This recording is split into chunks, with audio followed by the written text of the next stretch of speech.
Refliuksas nėra išgydomas. Refliuksas, jeigu atsiranda, jis būna visam laikui. Yra 3 metodai, kaip jį nuraminti.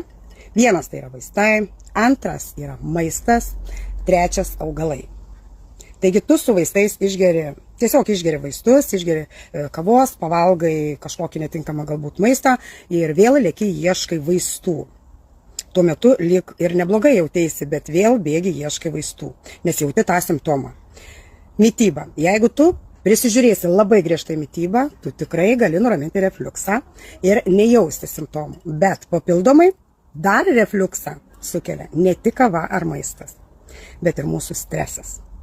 Jeigu tu turi stresinių situacijų, dažniausiai refliuksą net ir su gera mityba neišeina nuraminti. Todėl aš renkuosi trečią variantą – augalus. Ten, kur aš nejaučiu blogų simptomų. Man nereikia po tabletės bėgti, ieškoti ir vėl.